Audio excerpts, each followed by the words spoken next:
Fala galera, beleza? Eu sou o Caio Lima, esse aqui é mais um vídeo pro canal do Rede Poderosa e hoje a gente vai trocar uma ideia diferente, já era uma parada que eu queria trazer um pouco aqui pro canal, de não ser exatamente vídeos ensaio, né, com uma vasta amplitude de assuntos, mas de pegar, pincelar alguns assuntos que eu acho interessantes e trazer aqui como comentário, obviamente, mas também propondo uma discussão, propondo uma interação com vocês, porque eu acho que são coisas que são valiosas para a gente discutir em público da forma como a gente consegue na internet, né? Então aqui eu tô me expondo, colocando alguns pontos para vocês, e aí nos comentários vocês podem interagir, a gente pode ampliar essa discussão e trocar uma ideia, porque eu sempre acho isso muito válido, acho sempre um exercício muito natural da literatura, né?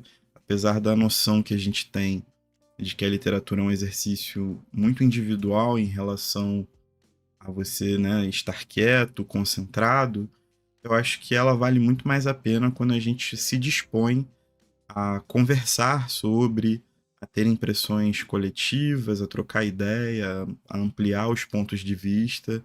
E isso se tornou ainda muito mais valioso a partir do momento em que a gente lançou o Clube Porradeiro, que é o nosso clube de leitura coletiva.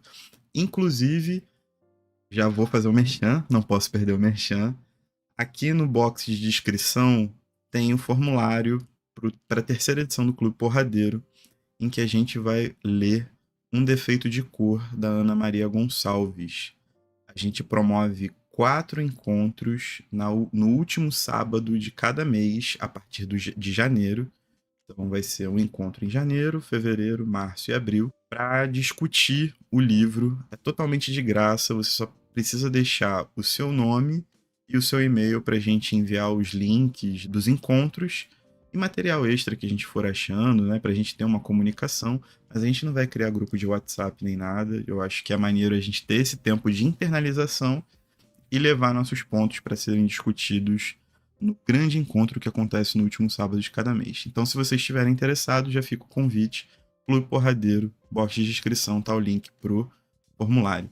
Essa parada do Clube Porradeiro me fez ver que, pô, cara, é muito importante a leitura tá nesse âmbito coletivo, mas também me fez ver que produzir conteúdo é uma responsa muito grande, cara, porque a gente tem que ler, internalizar e passar impressões pra galera de uma forma ou de outra, por menor que seja o nosso alcance, nosso canal é um canal pequeno, elas acabam influenciando pessoas, né, pro bem ou pro mal. Eu espero que aqui no Rede Poderosa, tanto eu quanto a Patrícia tenhamos influenciado vocês muito mais pro bem do que pro mal, apesar das nossas implicâncias com muitas coisas, mas eu acho que existe essa relevância de o que falar, como falar, sobre o que falar, e tudo isso depende e demanda de muita criatividade. E aí o último livro que eu terminei no ano passado foi esse daqui, O Ato Criativo, Uma Forma de Ser, do Rick Rubin. Eu sempre me confundo dos lados porque tá espelhado, né? Do Rick Rubin. Para quem não conhece, o Rick Rubin é um produtor estadunidense. Ele é assim, é uma lenda na história da cultura hip hop. Ele produziu artistas lendários, alguns dos meus projetos favoritos na história do hip hop tem a assinatura dele, mas ele estendeu os tentáculos dele, né, como grande polvo da música, para outras áreas musicais, obviamente. Tem projetos de muito sucesso, já ganhou diversas premiações. E, obviamente, além do contato que ele tem com a indústria da música, né, a indústria fonográfica estadunidense e, de certa forma, mundial, né, ele é uma referência na área. O mercado dos Estados Unidos é um mercado que toca o mundo inteiro, os 4 cantos do mundo. Ele também, obviamente, tem acesso a bilionários, a os melhores engenheiros, arquitetos, médicos, advogados, historiadores possíveis, né? É um meio que é muito restrito dos melhores das suas áreas, dos mais bem-sucedidos, né? O que quer que isso queira dizer das suas áreas. E ele tem acesso, tem suas amizades, e ele condensou esses anos todos de experiência nesse livro aqui. É bom lembrar, é bem importante lembrar que esse livro aqui foi publicado pela editora Sextante no ano passado. Eu acho que ele foi lançado pouco depois do meio do ano ali, foi pelo menos quando eu percebi que ele foi lançado. E tem a tradução da Beatriz Medina, se eu não me engano, Beatriz Medina, tá? Isso não tá nem na capa, nem na quarta capa. É importante lembrar que nesse ocaso da carreira, digamos assim, né, o Rick Rubin já tá aí nos seus 60, quase 70 anos, ele também tem um podcast muito bom no YouTube chamado Broken Record Podcast, em que ele entrevista várias pessoas, figurões da música, da produção, e são sempre entrevistas muito interessantes, muito tocantes. E na composição desse livro, eu que já ouvi o podcast, pude notar que existe um centro discursivo que é muito comum, em que ele pegou muitos aprendizados, né, da cultura oriental, de várias culturas orientais, de várias metafísicas orientais, e tentou aplicar a uma versão mercadológica, né? A gente pode pensar tal qual fazem com os coaches fazem com a arte da guerra do Sun Tzu, por exemplo. Parece que é uma espécie de uma tônica, mas o Rick Rubin é melhor do que isso. Apesar de que em alguns momentos do livro a gente tem uma espécie de coacheirismo, digamos assim, aparente. Comentando sobre o livro, assim, ele tenta, em muitos passos, né, e capítulos curtos, com alguns desígnios poéticos, dar profundidade e escalonar o que é ser criativo e como se manter criativo, principalmente dentro de um mercado que produz incessantemente, que pede, né, que seus partícipes sejam produtores incessantes, porque essa era é a era do conteúdo. E as plataformas de streaming, né, seja o YouTube, o Spotify e qualquer outra, elas exigem que você produza massivamente e que você produza sempre melhor, né? E isso vai de uma qualidade técnica quanto uma qualidade criativa. A questão é que nós não somos essas máquinas, né? Nós não rodamos como um algoritmo. Por mais que exista uma capacidade de se criar conteúdo contínuo e que ele viralize, e aí você consegue reciclar isso fazendo uma diversidade infinita de remixes, né? Aí você faz eletrônico, faz em funk, faz o Chopped and Screwed, aí você bota a voz infantil, você acelera, você deixa mais lento, você faz uma versão sertaneja, você faz um remix com um artista que tá num hype estrondoso. Enfim, como se você conseguisse reciclar uma música 1.500 vezes para fazê-la bater, né, continuar batendo. Mesmo assim, você tem que ter um cuidado em relação a como você cria a sua obra, né? O Rick Rubin, ele é um cara que produz obras. Ele é famoso por produzir obras, por produzir fundo, né? Fundo artístico, coisas que vão durar ao longo do tempo. Então ele vai condensando esses anos todos de experiência com múltiplos artistas de múltiplas origens, com as suas amizades, com os seus conhecimentos. É um grande leitor de livros, né, de literatura, como é um grande leitor do mundo, né?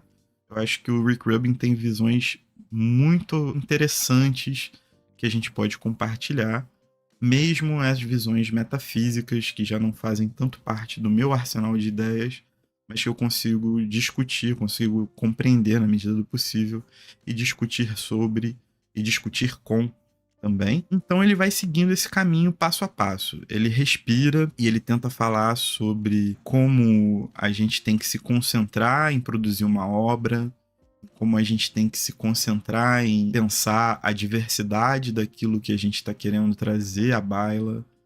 Ao mesmo tempo, toda essa metafísica, né, oriental, repito, está ligada a uma ideia de mercado estadunidense cada vez mais voraz, cada vez mais ávido de criar tendências e, né, de que o consumo seja maior para produzir maiores números, porque o lucro ele sempre tem que ser maior, e o lucro tornou-se basicamente uma métrica do sucesso que nós temos, né? Então, ele tenta aliar uma coisa à outra, né? Você não precisa ser super artista que bate hypado, mas se você conseguir ser o Kendrick Lamar, que consegue produzir hits, inúmeros hits, e ainda assim ter uma obra extremamente profunda, poética, visualmente belíssima, os clipes do Kendrick, principalmente agora, né, com o Mr. Morale e com o Damn, são clipes extremamente bem produzidos, são vistosos, né? This is cinema, como diria o meme, né? Se você consegue fazer isso, você chegou meio que no ápice daquilo que você pode alcançar, sacou? E ele vai fazendo essa construção, ele vai designando argumentos, técnicas, ele, por certas vezes, ele tenta acalmar o leitor de que você precisa do seu tempo, você precisa conceber aquilo que você quer como obra, como você quer visualizar como você no futuro visualiza o seu passado como artista, que ser criativo não é uma questão de mercado, mas é uma questão de existência no mundo, né? Então, ser artista, manter a sua criatividade, manter sua obra materializada numa obra, isso é um modo de vida, né? E artistas são produtores não de obras em si, mas principalmente de modo de vida, modos de vidas alternativos, né? Eu acho que tudo isso é muito importante, isso tudo vai muito de encontro ao que a gente conversa aqui, mas existe a limitação clara de que, poxa, ele está correspondendo sempre a um mercado específico, ele sempre está conversando muito com aquilo que ele conhece com o mercado, que é o mercado americano, né?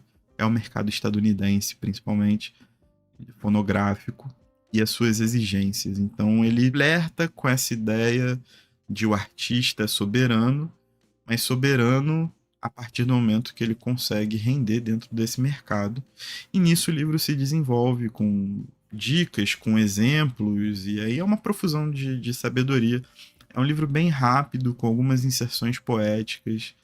Eu acho que, para mim, assim, né, o que vale muito, e que eu coloco muito em discussão, é essa imagem do artista e da arte como modo de estar, como modo de ser no mundo. E vejo como ele conseguiu impregnar isso nas obras em que ele foi produtor, nas obras que ele participou e nas obras dos seus pupilos também. E aí, cara, foi o último livro que eu terminei em 2023. Muito. Assim, mais pro final ele vai se tornando cada vez mais repetitivo também, né? Tipo. Como ele vai fazendo essa divisão, isso vai ficando um pouco mais manjado e você vai meio que, né? Ah, pô, mas aqui parece um pouco mais uma autoajuda, né? Entra pro papo do coach e você vai fazendo esse balanço, você vai fazendo esse esquema das coisas que ele monta. E aí, cara, eu fiquei pensando muito nessa relação que a gente tem entre produzir conteúdo, ser esse veículo intermediário, né, entre o público e um livro, um filme, um disco, outro influenciador, né, outro canal, qualquer conteúdo, qualquer mídia, em como isso afeta também o nosso cerne criativo, né? Porque a gente acaba se alimentando da criatividade dos outros para exercer esse papel intermediário e como a gente pode trazer essa discussão para frente, como a gente pode tentar tornar isso mais interessante, mais humano, né? Então, desde o ano passado, no finalzinho do ano retrasado, a gente vem tentando trazer soluções. Os primeiros vídeos são as nossas mãos, depois a gente relutou muito em colocar nossos rostos aqui, né? Nossas caras aqui. E aí eu me senti mal, por exemplo, de estar mostrando meu quarto e comprei esse fundo verde que eu vou brincando. Hoje tem umas mandalas meio louconas, né? Que faz parte da minha personalidade, inclusive. Parece que eu tô chapadão de cogumelo. Mas não tô, tá? Tô só cansado de trabalho. E aí eu acho que a gente testou formatos, né? Tem as antibibliotecas, que vira e mexe tem um comentário novo, isso é muito maneiro, que são vídeos lançados há mais de um ano, assim. Tem as tags, que a Patrícia principalmente produziu e eu fui no rastro dela. Tem vídeos mostrando livros. No final do ano a gente fez muitas listas. E eu acho que tudo isso faz parte de um processo. E algumas coisas são mais mecânicas que outras. Eu queria entrar em 2024 não sendo tão mecânico assim, né? Eu acho que um passo a ser dado é tentar entrar em algumas discussões com vocês acerca daquilo que a gente pode conceber dentro da literatura, dentro desses pontos, desses pequenos pontos das leituras que eu vou fazendo, sem ter que mostrar exatamente tudo que eu tô lendo e todas as impressões que eu tenho sobre determinado livro, né? Eu não quero ficar fazendo resenhas de livros, mas eu quero conversar com vocês sobre criatividade, que é o que a gente está fazendo aqui, sacou? Eu quero conversar com vocês sobre como vocês chegam a um determinado ponto daquilo que vocês fazem, quais são seus rituais, sabe? Qual é? Eu acho isso muito mais bonito, mais interessante, mais interativo do que simplesmente sair falando desbragadamente sobre livros. É muito mais também o que eu sou. Eu não consigo consumir tanta coisa assim. Eu tenho um trabalho formal e produzir conteúdo pra cá é uma parada que toma tempo da gente, né? Por mais que esse canal seja feito por duas pessoas, mas a Nathalie e a Alana que ajudam a gente com todo o material visual e de vídeo, sem elas a gente não conseguiria colocar metade daquilo que a gente coloca na pista. É pesado, tipo, ler, né?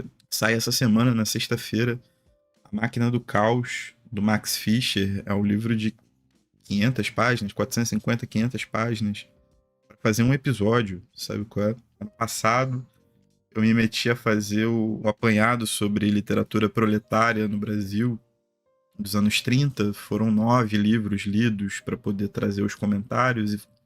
E ainda assim, né, muito cansado, eu sinto que eu não consegui fazer o melhor que eu pude.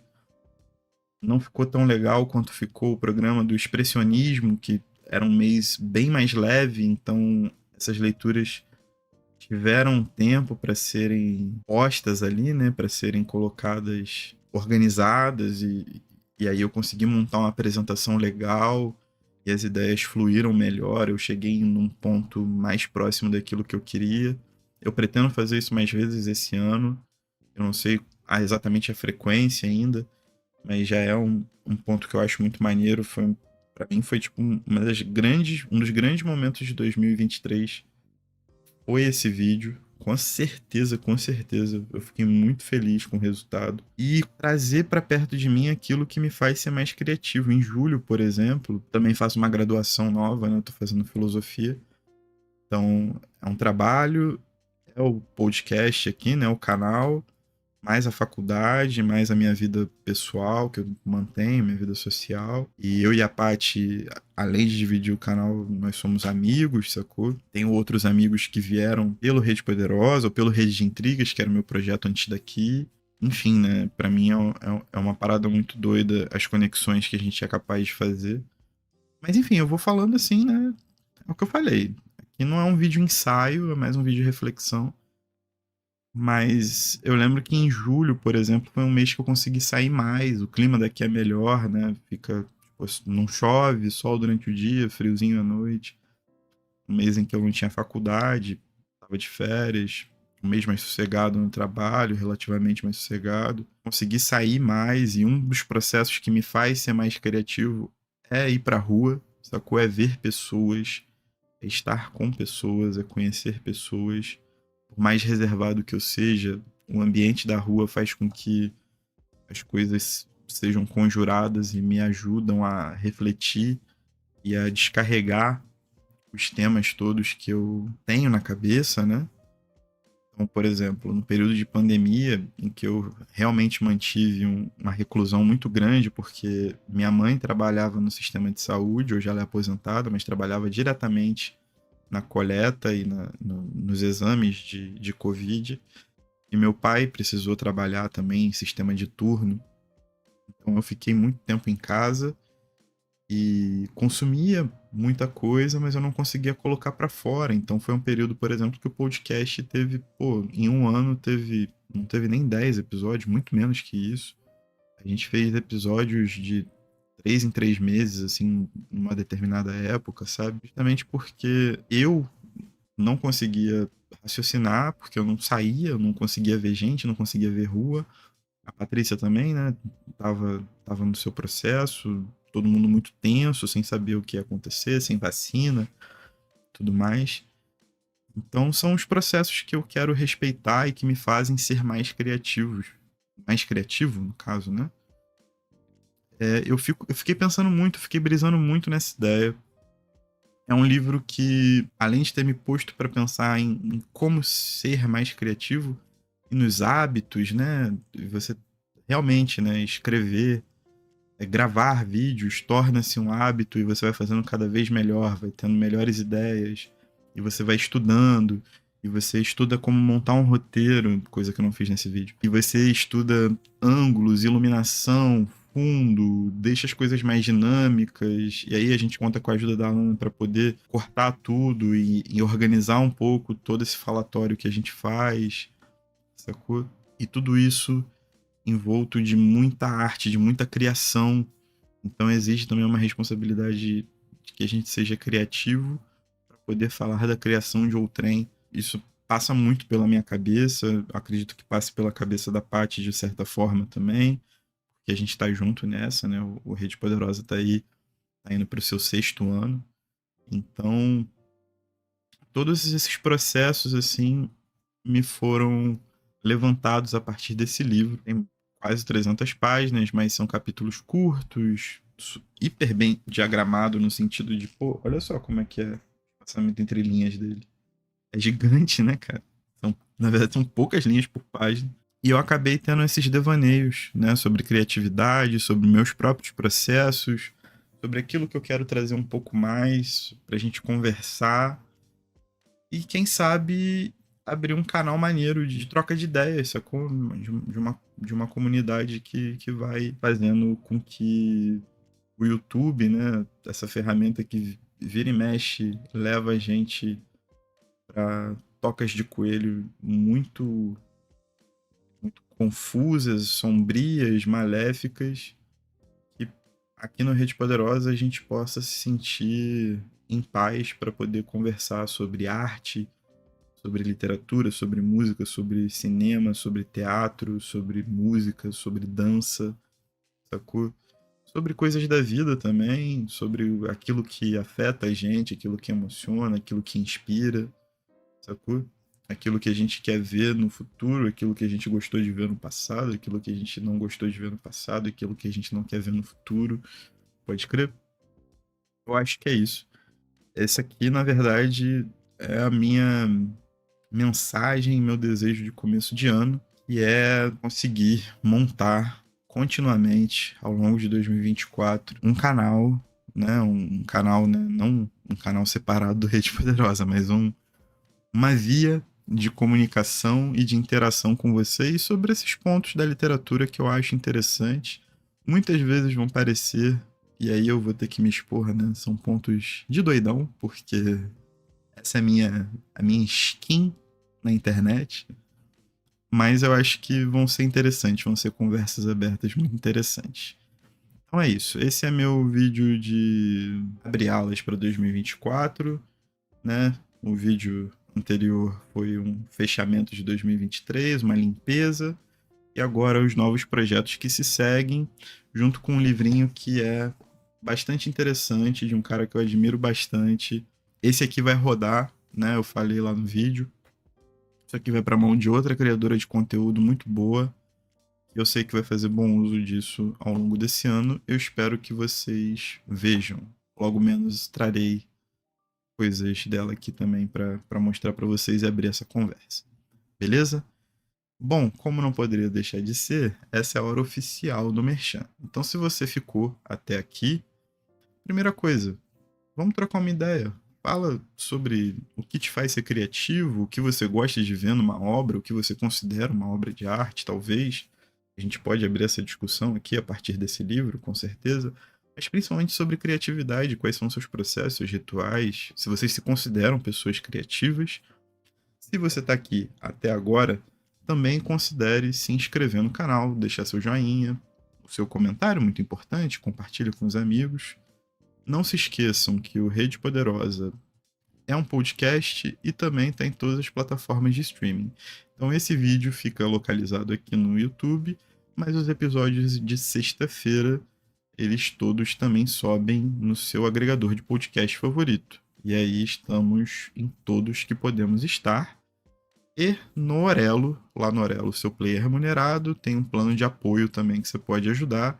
Aqui no YouTube já vem o valeu, se você quiser deixar um comentário, uma graninha para fortalecer, a gente fica muito agradecido.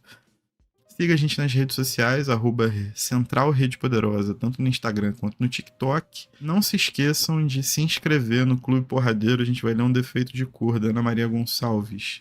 É só deixar seu nome e seu e-mail para a gente poder se comunicar com você e passar a sala, porque o Clube Porradeiro é na faixa, é de graça, todo último sábado de cada mês, a partir de janeiro. Serão 4 encontros. Então, último sábado de janeiro, fevereiro, março, abril. Show? Acho que é só. Se você quiser falar com a gente também, entra pelo e-mail, em contato pelo e-mail, redepoderosa.gmail.com. Valeu, tchau!